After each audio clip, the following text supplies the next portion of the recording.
सुभाष चंद्र बोस। भारतीय राष्ट्रवादी आंदोलन के अंदर सुभाष चंद्र बोस का जो योगदान है उसके संदर्भ में अपने बात करेंगे। देखो सुभाष चंद्र बोस के बारे में अगर अपनी बात करें तो कुछ चर्चा तो मैंने आपको जो है वो इनके बारे में बता दी थी, कुछ बातें इनकी हमने पढ़ ली थी, जैसे कि हरिपुरा अधिवेशन आपको याद होगा। हरिपुरा अधिवेशन के अलावा मैंने आपको त्रिपुरी अधिवेशन बताया था। त्रिपुरी अधिवेशन के अलावा हमने फॉरवर्ड ब्लॉक की भी स्थापना इनकी पढ़ी थी। अब क्या है कि इनके जो है वो भारतीय राष्ट्रवादी आंदोलन के अंदर योगदान को अगर अपने पढ़े तो पूरी जीवनी इनकी अपने को ढंग से पता होनी चाहिए। सुभाष चंद्र बोस के बारे में अपने चर्चा करते हैं तो पहली बात तो आती है भी इनका जो जन्म है वो कब हुआ था। तो जन्म इनका हुआ था 23 जनवरी 1897। और इनका जन्म कहां पर हुआ था तो अपने को याद रखना है कटक में, और कटक वर्तमान में कहां पर पड़ता है तो उड़ीसा। अब अपने आगे बात करें भी इनके जो पिता थे, पिता का नाम क्या था, तो पिता का नाम था जानकी दास। पिता का नाम क्या था, जानकी दास, जो कि विधान परिषद का चुनाव लड़ते हैं। और इनको जो है वो अंग्रेजों की तरफ से एक उपाधि दी गई थी राय बहादुर की, राय बहादुर। इनके पिता जो थे वो एक राजनेता थे, और ये जो है इनको भी अंग्रेजों ने एक उपाधि दी थी जिस उपाधि का नाम है राय बहादुर। अब इसके बाद में अपने आगे चर्चा करते हैं। तो इनकी जो माता थी, माता का जो नाम है, माता का नाम है पार्वती देवी। क्या नाम है, पार्वती देवी। कई जगह पर इनका नाम जो है वो प्रभावती देवी भी मिलता है, प्रभावती देवी। पार्वती देवी या प्रभावती देवी इनकी माता का नाम था। फिर एक बात आती है भी इनके जो है वो पत्नी का नाम क्या था। पत्नी का नाम भी पेपर में पूछा जाता है। पत्नी का नाम था एमिली बोस। क्या नाम था, एमिली बोस। एमिली बोस जो थी वो इनकी पत्नी थी। और सुभाष चंद्र बोस की जो जीवनी लिखी गई है, जीवनी लिखी गई है वो लिखी गई है द स्प्रिंगिंग टाइगर के नाम से। किस नाम से, the springing tiger. The springing tiger के नाम से जो जीवनी लिखी थी वो लिखी थी ह्यूज टॉय ने। किसने लिखी थी, ह्यूज टॉय। ये बहुत बार क्वेश्चन आया है भी बताइए द स्प्रिंगिंग टाइगर जो है वो किसकी जीवनी है, तो किसकी जीवनी है, सुभाष चंद्र बोस की। और ये जो जीवनी है वो लिखी किसने थी, तो किसने लिखी थी, ह्यूज टॉय। अब अपने चर्चा करें इनके बारे में तो याद रखना आप लोग, इनकी जो प्रारंभिक शिक्षा है, प्रारंभिक शिक्षा, प्रारंभिक शिक्षा जो है वो इनकी कटक में ही पूरी हुई थी।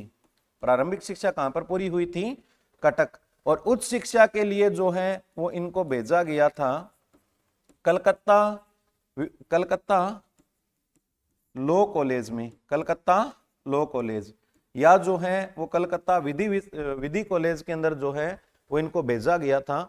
अब यहां से जो है वो इन्होंने स्नातक पास की, लॉ किया, और लॉ करने के बाद में जो है वो ये 1919 में चले जाते हैं ब्रिटेन।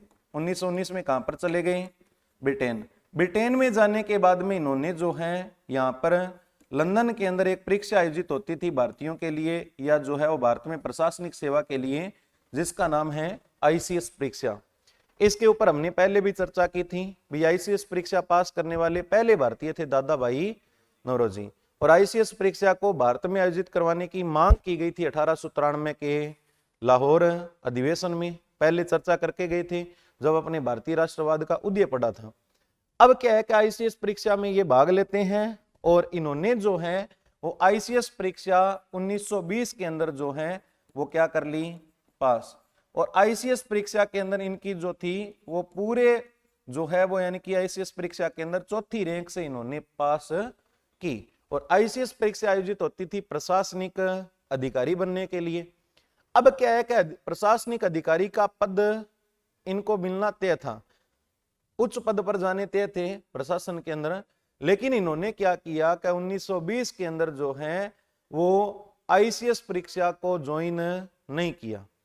पूरे भारत के अंदर एक प्रकार से जो है वो बहुत अच्छा माहौल था भाई, भारत का एक युवा जो है उसने आईसीएस परीक्षा को टॉप किया है, क्योंकि इस परीक्षा के अंदर ज्यादातर अंग्रेज ही पास होते थे, भारतीयों का इसमें कहीं पर स्थान आता ही नहीं था।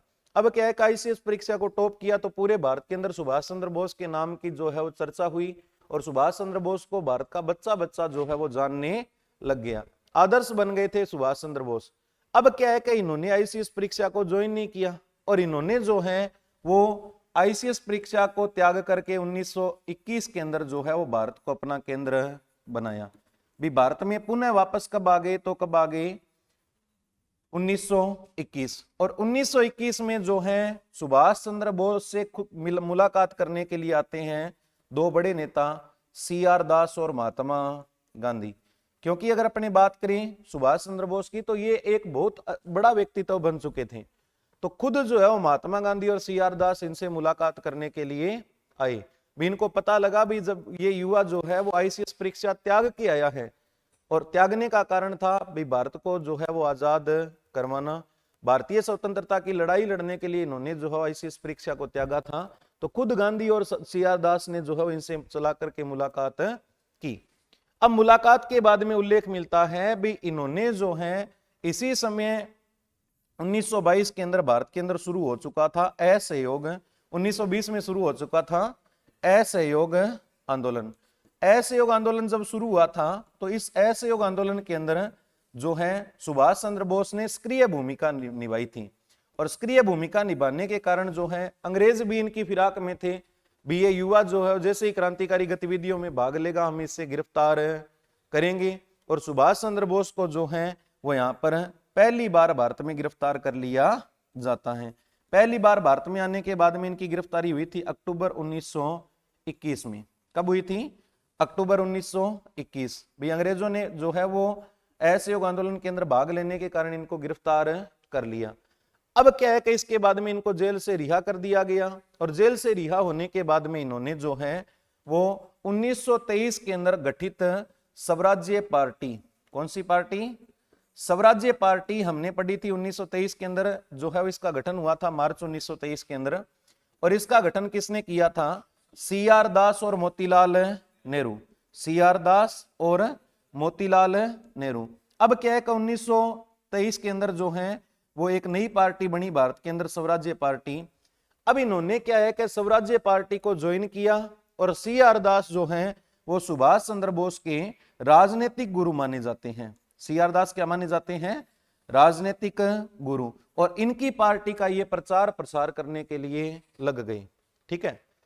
अब क्या था कि 1923 के आते आते जो है वो हमने पढ़ा था भाई 1923 के अंदर नवंबर के अंदर चुनाव हुए, पढ़िए ना बातें। अब 1923 के अंदर जब चुनाव होते हैं तो इसके अंदर जो है वो स्वराज्य पार्टी ने भारत में एक बड़ा जो है वो यानी कि दल बन करके जो है वो प्रदर्शन किया, और लगभग अपने पढ़ी थी 101 में से जो है वो 42-43 सीटें इन्होंने जीती। अब क्या है कि जब ये सारी सीटें जीती गई तो उस समय मैंने आपको बताया था भी कई जनों को अलग अलग जगह पर मेयर बनाया गया, और जो है वो अपने नगर पालिका के अध्यक्ष भी बनाए गए। वहां पर हमने एक लाइन पढ़ी थी कि इसी समय 1923 के अंदर जो है वो सुभाष चंद्र बोस को जो है वो कलकत्ता के अंदर बनाया जाता है मेयर। कलकत्ता में क्या बनाया जाता है? मेयर। ये बात मैं आपको पहले बता के आया था। 1923 के अंदर इनको कलकत्ता में क्या बना दिया गया? मेयर। एक बार दोबारा देखना हमने क्या बातें पढ़ी। जन्म कब हुआ? 23 जनवरी 1897। कहां पर? कटक उड़ीसा। पिता का नाम जानकी दास, माता का नाम प्रभावती देवी या पार्वती देवी, पत्नी का नाम एमिली बोस, जीवनी द स्प्रिंगिंग टाइगर, जो किसने लिखी है? Huge toy. राजनीतिक गुरु कौन थे? तो CR दास। 1919 के अंदर जो है वो लंदन गए, और लंदन में जाकर के इन्होंने जो है वो ब्रिटेन में आईसीएस परीक्षा पास की 1920 में, और कौन सी रैंक से? चौथी। भारत आए, और भारत आकर के जो है वो इन्होंने असहयोग आंदोलन में सक्रिय भाग लिया, जिसके कारण अक्टूबर 1921 में पहली बार गिरफ्तार किया गया।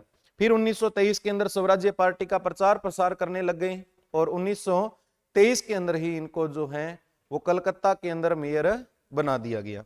यहां से इनकी जो है राजनीतिक जीवनी की शुरुआत हुई मानी जाती है। फिर इसके बाद में उल्लेख मिलता है कि इनको जो है वो 1924 के अंदर 1924 के अंदर जो है वो पुनः गिरफ्तार कर लिया जाता है। अपने जीवन में 11 बार गिरफ्तार हुए थे, पुनः गिरफ्तार कर लिया जाता है, और इनको भेज दिया जाता है मांडले जेल।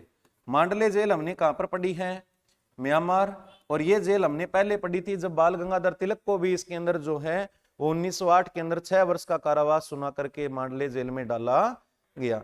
अब ये मांडले जेल से थोड़ी टाइम के बाद में छूट गए, और आगे जाकर के उल्लेख मिलता है कि 1938 के अंदर कांग्रेस का एक अधिवेशन आयोजित होता है जिसका नाम है हरिपुरा अधिवेशन। हरिपुरा अधिवेशन की जो है वो अध्यक्षता किसने की थी? तो किसने की थी? सुभाष चंद्र बोस। अध्यक्षता किसने की थी? सुभाष चंद्र बोस। और इस अधिवेशन में हमने चर्चा पहले ही कर ली भी, इस अधिवेशन के अंदर प्रजामंडलों को पहली बार स्वायत्तता दी गई थी। प्रजामंडलों को पहली बार स्वायत्तता किसमें दी गई थी? हरिपुरा अधिवेशन में। और इसके अध्यक्ष कौन बने थे? सुभाष चंद्र बोस। फिर क्या है कि अगले साल जनवरी 1939 के अंदर कांग्रेस का फिर से एक अधिवेशन आयोजित होता है और इस अधिवेशन का नाम है त्रिपुरी अधिवेशन। और त्रिपुरी अधिवेशन के अंदर क्या हुआ था कि अध्यक्ष पद को लेकर के यहां पर पहली बार चुनाव हुए और इनमें जो है वो एक तरफ तो पर्चा भरा सुभाष चंद्र बोस ने और इनके सामने गांधी के नेतृत्व में चुनाव लड़ा किसने? पट्टाभी सीतारमैया। पट्टाभी सीतारमैया चेहरा थे, लेकिन इनके पीछे जो यानी कि व्यक्ति थे सपोर्टर, वो कौन थे? महात्मा गांधी।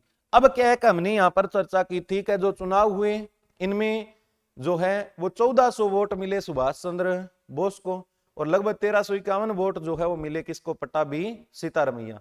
और यहां पर जो है वो सुभाष चंद्र बोस की क्या होती है? जीत। और जीतने के बाद में जब कार्यकारिणी के गठन की बात आई तो सुभाष चंद्र बोस ने महात्मा गांधी से अनुरोध किया भी कार्यकारिणी का गठन आप करो। तब गांधी ने कहा भी ये पट्टाभी सीतारमैया की हार नहीं है, ये हार मेरी है और मैं तो कार्यकारिणी का गठन नहीं करूंगा। और यहां से इनका आपसी जो विवाद है वो बढ़ना शुरू होता है और अप्रैल 1939 के आते आते ये विवाद इतना बढ़ गया कि सुभाष चंद्र बोस को जो है वो कांग्रेस से क्या देना पड़ गया? इस्तीफा। कांग्रेस से क्या दे दिया? इस्तीफा। इस्तीफा देने के बाद में जो है इन्होंने 1 मई 1939 को एक नया संगठन बनाया जिसका नाम है फॉरवर्ड ब्लॉक। फॉरवर्ड ब्लॉक का गठन किसने किया था? तो किसने किया था? सुभाष चंद्र बोस। याद रखना, बहुत अच्छा क्वेश्चन है भी। फॉरवर्ड ब्लॉक नामक संस्था की स्थापना किसने की थी? सुभाष चंद्र बोस। और ये कब किया था इसका गठन? 1 मई 1939। अब क्या है कि इसके बाद में अपने आगे और चर्चा करते हैं तो सुभाष चंद्र बोस के बारे में अपनी बात करें आगे और तो 1 मई 1939 को फॉरवर्ड ब्लॉक बनाया और फॉरवर्ड ब्लॉक भी एक क्रांतिकारी संगठन ही था। जिस प्रकार से अपने HRA पढ़ा, HSRA पढ़ा, उसी प्रकार से भारत में क्रांतिकारी संगठन और बन गया जिसका नाम था फॉरवर्ड ब्लॉक। अब ये फॉरवर्ड ब्लॉक जो गठित हुआ इसके बाद में अपनी बात की थी कि 1940 के अंदर जो है वो शुरू हो गया द्वितीय विश्व युद्ध। द्वितीय विश्व युद्ध की शुरुआत जो है वो 1939 के अंदर ही मानी जाती है और ये जो है वो द्वितीय विश्व युद्ध अपने परम जो है वो यानी कि सीमा पर पहुंच गया कब? 1940। अब क्या है द्वितीय विश्व युद्ध के अंदर भारतीयों को एक प्रकार से सुभाष चंद्र बोस ने जो है भारतीयों को जो है वो युद्ध न लड़ने के लिए प्रेरित किया। युद्ध न लड़ने के लिए प्रेरित किया भी, आप लोगों को इस द्वितीय विश्व युद्ध में अंग्रेजों का किसी भी हाल में साथ नहीं देना है, ठीक है? क्योंकि अंग्रेजों का आज अपने साथ नहीं देंगे तो आने वाले टाइम में ये अंग्रेज हमारे सामने झुकेंगे और भारत को ये जल्द ही आजाद कर देंगे। अब क्या है कि इसके बाद में उल्लेख मिलता है कि कलकत्ता के अंदर एक स्मारक था और इस स्मारक का नाम है हालवेल स्मारक। क्या नाम है? हालवेल स्मारक। अब क्या है कि जो कुछ क्रांतिकारी जो युवक थे उन्होंने इस हालवेल स्मारक को ध्वस्त कर दिया। हालवेल स्मारक को क्या कर दिया? ध्वस्त कर दिया। और ये जो हालवेल स्मारक है वो ध्वस्त किया गया, जिसके कारण इन क्रांतिकारी युवकों को जो है वो गिरफ्तार किया गया और पहचान की गई भी ये क्रांतिकारी युवक जो है वो किसके साथ में जुड़े हुए हैं। तब पता लगा भी इनका संबंध जो था वो था सुभाष चंद्र बोस के साथ। तब इनके ऊपर एक कानून था, राष्ट्रीय सुरक्षा कानून। कौन सा? राष्ट्रीय सुरक्षा कानून। इस कानून के तहत सुभाष चंद्र बोस के ऊपर क्या लगाया गया? मुकदमा। और मुकदमा लगा करके इनको जो है वो 2 जुलाई 1941 को इनको कर लिया गिरफ्तार। 2 जुलाई 1940 को सॉरी क्या कर लिया इनको? गिरफ्तार। अब 2 जुलाई 1940 को गिरफ्तार कर लिया, जेल में डाल दिया। अब जेल में डालने के बाद में इन्होंने जो है वो जेल के अंदर कर दी भूख हड़ताल। जेल में क्या कर दी? भूख हड़ताल कर दी। और इनको जो है वो कुछ समय के बाद में जो है वो इनको क्या कर दिया गया? रिहा। अब रिहा तो कर दिया, लेकिन इनको जो है वो कलकत्ता के अंदर इनका एक पैलेस था, घर था एलिगन रोड के ऊपर। इस घर के अंदर इनको नजरबंद कर दिया, भाई घर से बाहर आपको किसी हाल में हम नहीं निकलने देंगे। अब क्या है कि इनको रिहा करके इनको जो है वो एक प्रकार से नजरबंद कर दिया। और नजरबंद कहां पर कर दिया, तो अपने एक रोड याद रखनी है, कौन सी, एलिगन रोड। एलिगन रोड के ऊपर इनका घर था और इस घर के अंदर ही इनको नजरबंद कर दिया। अब क्या है कि नजरबंद कर दिया गया, लेकिन उल्लेख मिलता है कि 16 जनवरी, याद रखना कितनी तारीख है, 16 जनवरी 1941 तक तो ये घर में देखे गए, फिर यहां से घर से अचानक ही गायब हो गए। ठीक है, और गायब होकर के इनको जो है वो जून 1941 के अंदर देखा गया जर्मनी में। कहां पर देखा गया, जर्मनी। भी अचानक से घर से गायब हो गए और सीधे कहां पर देखे गए बाद में, जर्मनी में। अब ये घटना क्या थी कि 16 जनवरी से लेकर के जो है वो जून 1941 तक इन्होंने जर्मनी की यात्रा कैसे की थी, ये जो है वो अपने लिए एक अच्छा सा जो है मुद्दा रहता है। अब इसके बाद में अपने चर्चा करें आगे, सुनना आप लोग एक बार। अब क्या हुआ था कि अपने देखा 16 जनवरी तक तो कहां पर थे, कलकत्ता, और 16 जनवरी 1941 के बाद में जो है वो इन्होंने एक मौलवी का रूप धारण किया। इन्होंने एक मौलवी का क्या किया, रूप धारण किया। और मौलवी का रूप धारण करते हुए ये चले गए पेशावर। कहां पर चले गए, पेशावर। पेशावर में गए और पेशावर जो है, पेशावर से ये जो है वो आगे एक नाम रखते हैं अपना, जियाउद्दीन पठान।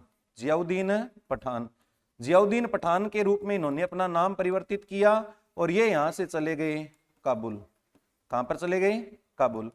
भी घर छोड़ा, अचानक से जो है मौलवी का रूप धारण किया और अपने आप की पहचान छुपाने के लिए इन्होंने मौलवी का रूप धारण करके जो है वो यात्रा की, किसकी, पेशावर। पेशावर से इन्होंने अपना नाम बदल लिया, क्या नाम रख लिया, जियाउद्दीन पठान, और ये चले गए कहां पर, काबुल।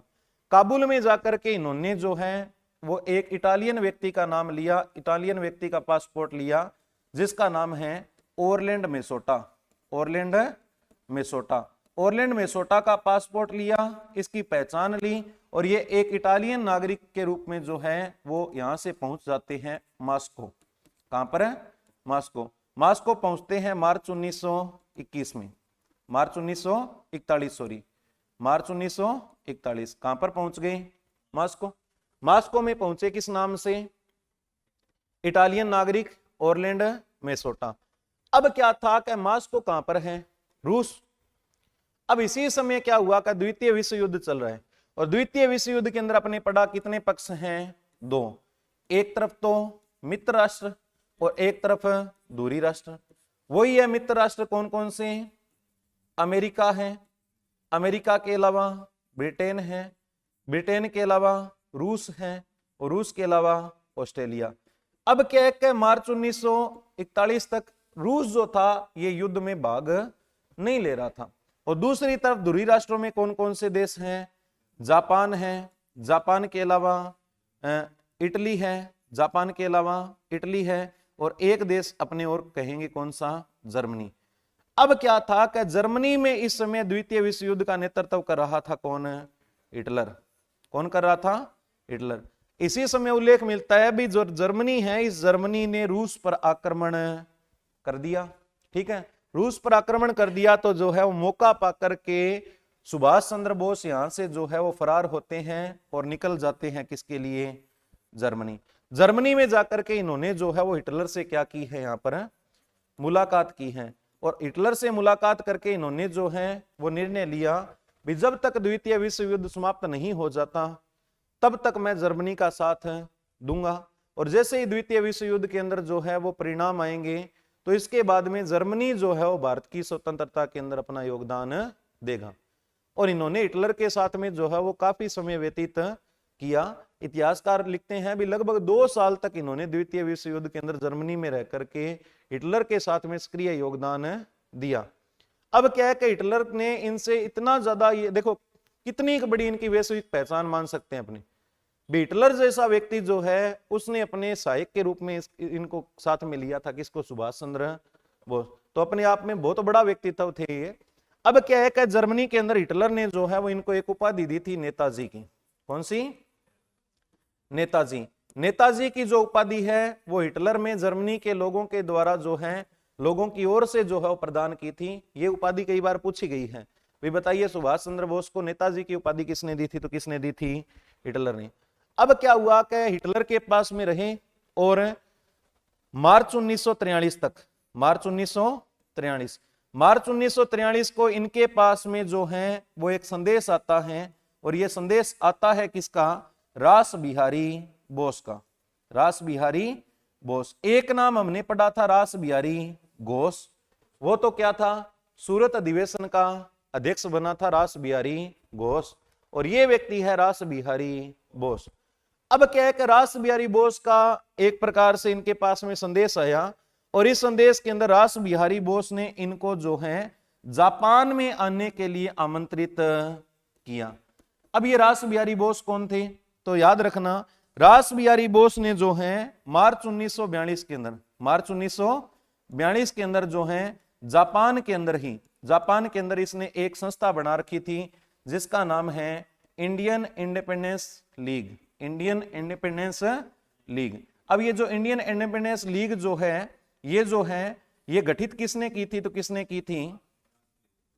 की थी? रास बिहारी बोस। और इसका गठन कब किया गया था? मार्च 1942। अब रास बिहारी बोस ने इनको आमंत्रित किया, भी आप जो है वो जर्मनी छोड़ करके कहां पर आओ? जापान। और यहां से जो है वो सुभाष चंद्र बोस के बारे में उल्लेख मिलता है, भी सुभाष चंद्र बोस मार्च 1923 के अंदर एक पानी की पनडुब्बी से जो है वो यहां से रवाना होते हैं। पानी की पनडुब्बी से रवाना होते हैं, और ये रवाना होते हैं किसके लिए? जापान के लिए। अब एक बात आप आगे सुनना ध्यान से, थोड़ी सी यहां पर एक अलग से बात आती है। भी कहानी है ये आपके 15 दिसंबर 1941। 15 दिसंबर 1941 एक भारतीय सेना का कमांडर था जिसका नाम है मोहन सिंह। मोहन सिंह ये क्या था? एक नौसेना का कमांडर। और भारत के जो सेना है, भारत की जो सेना है, इस सेना के ऊपर नियंत्रण किसका था? ब्रिटिश का। और द्वितीय विश्व युद्ध के अंदर हमने देखा भी कितने पक्षों में बंटा हुआ था विश्व? 2, जिनमें पहला पक्ष तो कौन सा है? दूरी राष्ट्र, दूसरा मित्र राष्ट्र। और मित्र राष्ट्रों की ओर से भाग किसने लिया? ब्रिटेन ने। और ब्रिटेन का नियंत्रण किसके ऊपर है? भारत पर। तो ब्रिटेन की जो शासनीय व्यवस्था है, ब्रिटेन की जो शासन व्यवस्था थी, इसने आदेश दिए थे मोहन सिंह को भी तू अपने 50,000 सैनिकों के साथ में जा, और जाकर के जो है वो जापान के अंदर आपको क्या करना है? जापान के अंदर जाकर के आपको युद्ध करना है। ठीक है। जापान के खिलाफ अभियान पर भेजा था किसको? कैप्टन मोहन सिंह। और मोहन सिंह के साथ में इस समय कितने सैनिक थे? तो कितने थे? 50,000। मोहन सिंह गए तो जापान में थे जापानी सेना से लड़ने के लिए, लेकिन मोहन सिंह क्या थे? भारतीय। और इनकी बटालियन में सारे के सारे जो लोग थे वो भी क्या थे? भारतीय। गए तो जापान से लड़ने थे। वहां पर क्या है कि एक जापानी नौसेना का एक मेजर था जिसका नाम है फुजावीरा। इस फुजावीरा के साथ में जो है वो इनकी मुलाकात हुई, और फुजावीरा जो है वो मोहन सिंह के अंदर जो है वो देश प्रेम की भावना जगा देते हैं। गए तो सैनिकों को लेकर लड़ने के लिए जापान में, क्योंकि हमने देखा भी ब्रिटेन के सामने कौन लड़ रहा है? जापान। अब क्या है कि इसके अंदर जो है उल्लेख मिलता है भी गए तो लड़ने थे, लेकिन फुजावेरा जो है इनके कहने पर इन्होंने जो है वो वहां पर समझौता कर लिया। और ये जो है वो समझौता करेंगे तो जाहिर सी बात है भारत के अंदर इनको क्या घोषित किया जाएगा? भगोड़ा। पूरे के पूरे 50,000 सैनिकों की जो टुकड़ी है उसको क्या घोषित कर दिया गया? भाई ये लोग भगोड़े हैं। ठीक है। और इनको जो है इनके ऊपर देशद्रोह का मुकदमा ठोक दिया गया। अब क्या है कि यहां पर इनका समझौता हुआ, ये संगठन अलग काम कर रहे हैं। ठीक है। अब इन्होंने क्या किया कि फुजावीरा के साथ में मिलकर के यहां पर एक नया संगठन बना लिया, और इस संगठन का नाम रखा गया आजाद हिंद फौज। क्या रखा गया? आजाद हिंद फौज। अब एक क्वेश्चन आता है भी आजाद हिंद फौज का गठन किसने किया? तो ज्यादातर लोगों का एक ही जवाब होता है, सुभाष चंद्र बोस। अब आपके समझ में आ गई होगी बात है भी सुभाष चंद्र बोस ने आजाद हिंद फौज का गठन नहीं किया था। गठन किसने किया था? कैप्टन मोहन सिंह ने, ना ही रास बिहारी बोस ने किया था। रास बिहारी बोस की तो एक अलग संस्था थी, इंडियन इंडिपेंडेंस लीग। अब एक बात सुनना, जापान में ही काम कर रही है कौन सी फौज? आजाद हिंद फौज। और जापान में ही मैंने आपको एक और संगठन बताया जिसका नाम है Indian independence league, Indian independence league, ठीक है। और इसका गठन किसने किया था? रास बिहारी बोस, रास बिहारी बोस। और इसका गठन किया गया था मार्च 1942 में, मार्च 1942। और उधर जो है वो जर्मनी में बैठे थे कौन? सुभाष चंद्र बोस। सुभाष चंद्र बोस को बुलाया किसने जापान में? रास बिहारी बोस ने। और रास बिहारी बोस के कहने पर जो है माना जाता है भी जून 1943 के अंदर जो है वो सुभाष चंद्र बोस जो है वो पहुंच जाते हैं कहां पर? जापान। जापान में आगे। अब जापान में आने के बाद में जो है इनकी क्रांतिकारी गतिविधियां जितनी भी संचालित की हुई थी जर्मनी में, इन क्रांतिकारी गतिविधियों को जो है वो समझाते हैं रास बिहारी बोस को। और रास बिहारी बोस के नेटवर्क में कौन थे? मोहन सिंह हैं। तो तीनों ने मिलकर के जो है वो एक साथ में भारत को स्वतंत्रता की लड़ाई के अंदर जो है वो काम करने के लिए यहां पर समझौता किया। और तीनों के मध्य समझौता होता है, और ये समझौता होता है 4 जुलाई 1943 को। कब होता है? 4 जुलाई 1943। और इस दिन जो है वो कैप्टन मोहन सिंह ने अपनी आजाद हिंद फौज की जो बागडोर है वो सौंप दी किसको? ये सौंप दी सुभाष चंद्र बोस को। याद रखना, आजाद हिंद फौज का गठन तो कब किया गया था? 15 दिसंबर 1941। और किसके द्वारा किया गया था? मोहन सिंह। लेकिन आजाद हिंद फौज की बागडोर सुभाष चंद्र बोस को कब सौंपी गई थी? तो कब सौंपी गई थी? ये सौंपी गई थी 4 जुलाई 1943। कब सौंपी गई थी? 4 जुलाई 1943। और सुभाष चंद्र बोस जो है वो यानी कि रवाना कब होते हैं यहां से जर्मनी से? मार्च से। और मार्च से आकर के जो है वो जून में पहुंचे जापान। और जापान में आने के बाद में 4 जुलाई 1943 को इनको जो है वो बागडोर मिल गई आजाद हिंद फौज की। अब क्या है कि यहां पर आजाद हिंद फौज का गठन जो है वो पहले से किया गया था, और इसकी बागडोर सौंप दी किसको? सुभाष चंद्र बोस। फिर इसके बाद में उल्लेख मिलता है भी सुभाष चंद्र बोस इसके बाद में देखे जाते हैं 21 अक्टूबर 1943 को सिंगापुर में। कहां पर देखे जाते हैं? सिंगापुर। अब ये सिंगापुर वाली कहानी क्या है, थोड़ा सा आगे समझते हैं अपने भी। सिंगापुर में क्या किया था? कितनी तारीख को? 21 अक्टूबर 1943। अब क्या है कि सिंगापुर के अंदर जो है वो सुभाष चंद्र बोस ने आजाद हिंद फौज के जितने भी जो बड़े बड़े नेता थे, इन नेताओं के साथ में क्या की थी? एक मीटिंग। और इस मीटिंग के अंदर जो है वो इन्होंने निर्णय लिया था भी हमें जो है वो एक अस्थायी सरकार का भी गठन करना चाहिए। और इन्होंने सिंगापुर में ही रहते हुए जो है आजाद हिंद फौज के नेतृत्व में यहां पर एक अस्थायी सरकार का भी क्या किया था? गठन। अस्थायी सरकार का क्या कर दिया? गठन। और ये गठन जो है वो कहां पर किया गया था? तो सिंगापुर। अब एक लाइन आती है भी भारत की स्वतंत्रता से पहले भारत से बाहर भारतीयों के नेतृत्व में जो है वह अस्थायी सरकार का गठन कहां पर किया गया था? तो कहां पर? सिंगापुर। और किसने किया था गठन? सुभाष चंद्र बोस। अब एक बात और सुनो, क्या इस समय जो है वो कोई अस्थायी सरकारें और भी गठित हुई थी क्या भारत में? याद आया आपको? भारत छोड़ो आंदोलन, और वहां पर मैंने आपको 4 अस्थायी सरकारें बताई थी। 17 में याद आ गया, वाई.बी. चौहान और चित्तू पांडे। इसके अलावा बलिया में चित्तू पांडे। और इसके बाद में अपने 17 में वाई.बी. चौहान और नाना पाटिल, बलिया में चित्तू पांडे, तामलुक में सतीश धवन और कोरापुट में लक्ष्मण नायक। इन्होंने भी अपनी समानांतर सरकारें गठित की थी। लेकिन भारत से बाहर समानांतर सरकार किसने बनाई थी अस्थायी रूप से? तो किसने? सुभाष चंद्र बोस। कहां पर? सिंगापुर। अब क्या है कि यहां पर ही इन्होंने अपनी आजाद हिंद फौज जो है, आजाद हिंद फौज जो है, इस फौज का पुनर्गठन किया। क्या किया? इसका पुनर्गठन किया। और इसकी 3 बटालियन बनाई। पुरुषों की कितनी बटालियन बनाई? 3। एक तो बटालियन का नाम है नेहरू ब्रिगेड। क्या नाम है? नेहरू ब्रिगेड। दूसरी बटालियन का नाम दिया गांधी ब्रिगेड, और एक बटालियन इन्होंने अपने नाम से बनाई थी ब्रिगेड, और एक इन्होंने नाम दिया था सुभाष ब्रिगेड। कितनी ब्रिगेड बना ली इन्होंने? 3। और महिलाओं को नेतृत्व, महिलाओं का जो है वो संगठन करते हुए इन्होंने जो है रानी झांसी की रानी रेजिमेंट का गठन किया, और इसका जो है वो नेतृत्व दिया एक महिला को जिसका नाम है लक्ष्मी। अब क्या है कि इन्होंने आजाद हिंद फौज का पुनर्गठन किया और अपनी अलग अलग क्या बना ली यहां पर? ब्रिगेड।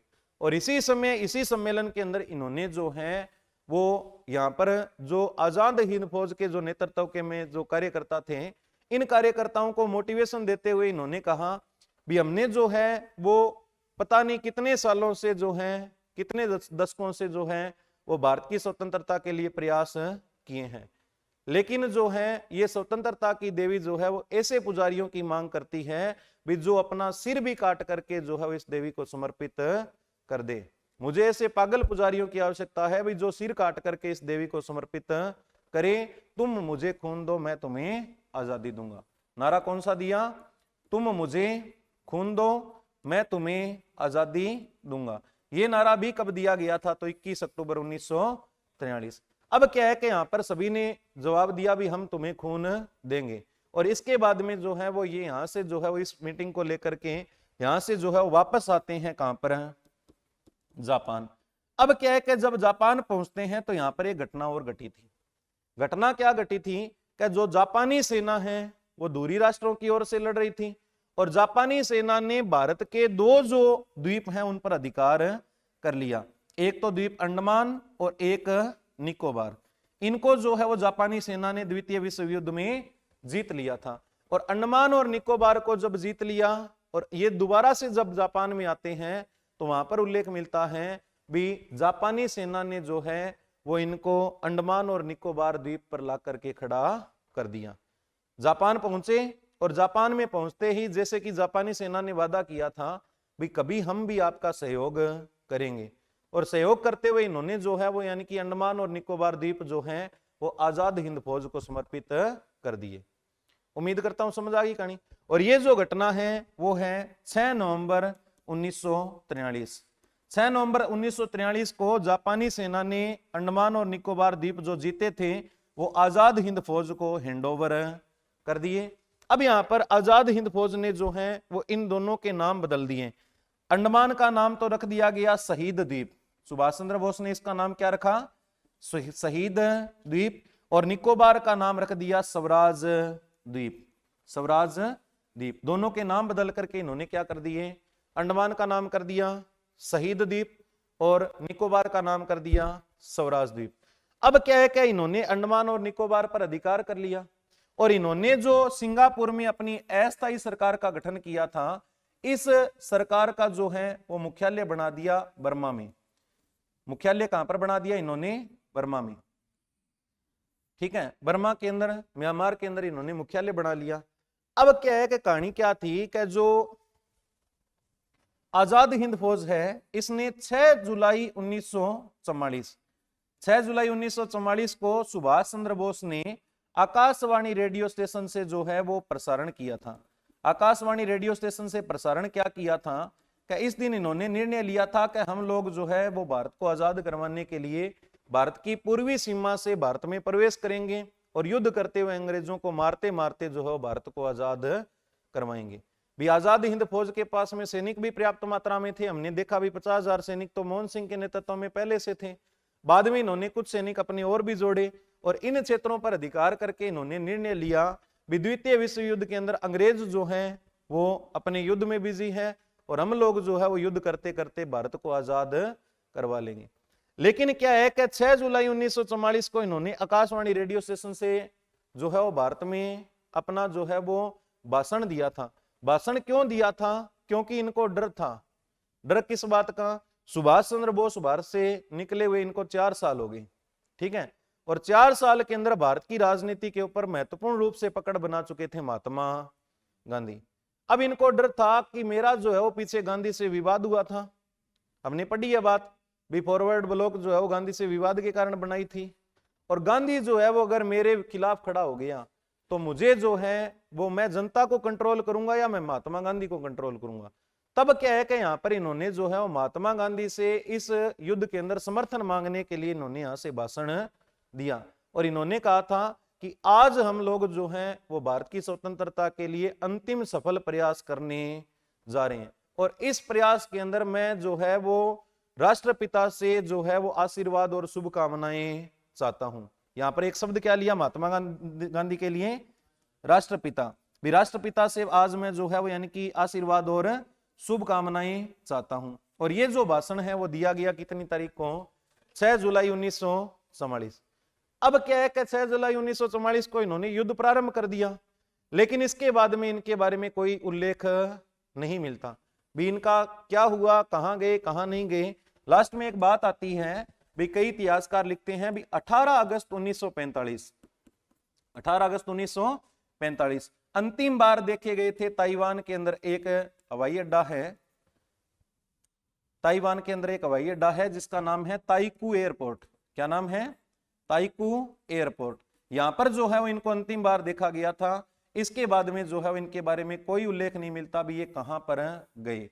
और भारत में जो है वो औपचारिक रूप से घोषणाएं की गई थी भी इनका जो है वो हवाई दुर्घटना के अंदर निधन हो गया, लेकिन इनकी दुर्घटना की जो पुष्टि है वो आज भी नहीं हुई। अब क्या है कि ये योगदान था किसका, सुभाष चंद्र बोस।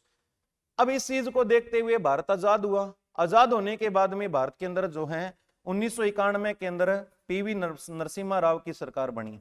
किसकी, पीवी नरसिम्हा राव।